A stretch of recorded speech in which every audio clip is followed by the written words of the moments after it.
International Church of Buster because he's been resurrected so many times for your knowledge. Is that for real? Yeah. Arise, my son. His head's gone. Nice work, Buster. Wow! That was crazy. Now, we collected as much as we could find, and I have for each of you a gift, a ruined camera, and chunks of Buster and his superhero costume from the Buster finale. Hilarious. All I know is I'm glad this isn't how I'm going out on the show. Exactly. It's kind of like Buster's ashes. Wow. Thanks, buddy. Guys, I'm heartbroken that you're going off the air. A whole generation has grown up with this show to be good, skeptical, critical thinkers who will go out and prove things for themselves.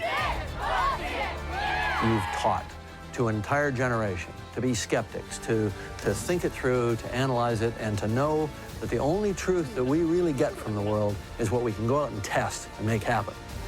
Is that beautiful or what? It's this little thing I like to call a scientific method. So you've performed a great public service. Thank you for that.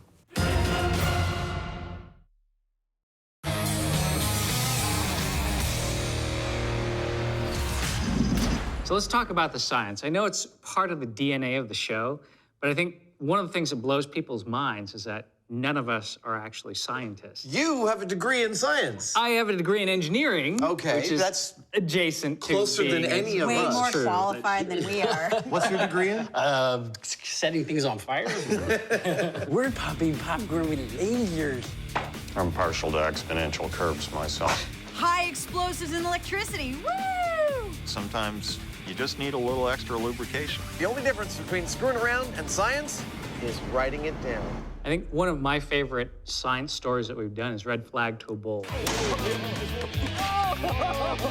he's going for it. Well, I remember when we pitched that idea in the room, and there was two producers that went, "Oh, everybody knows that's not true," and the rest of the room was like, "No, actually, I don't know." Like,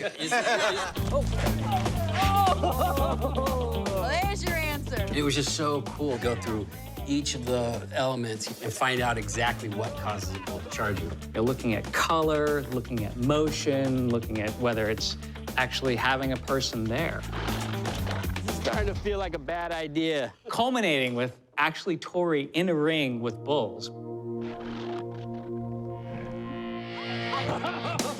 job, dude. Good job. He's looking right at. I know. Early on, we had a story called Bullets Fired Up. Will a bullet fired into the air kill you when it comes back down to the ground? And in the research we found, the most extensive study done on this was written about in a book called Hatcher's Notebook, a famous ballistics textbook. And the US Army had fired something like 2,000 rounds into the air, and out of all of those rounds, they heard one and saw one. We went out to the desert with a methodology. It's going that way. Fired a handgun 11 times into the air. We knew roughly how long it would take to come back down to the ground. I'm searching across the desert for a pencil-sized hole. And we found 6 out of our 11 bullets.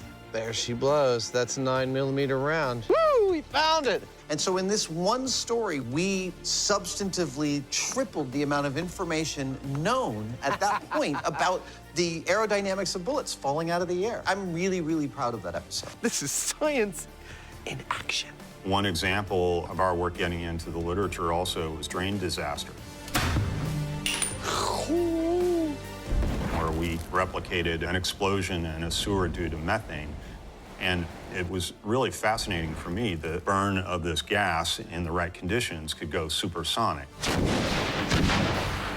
Wow!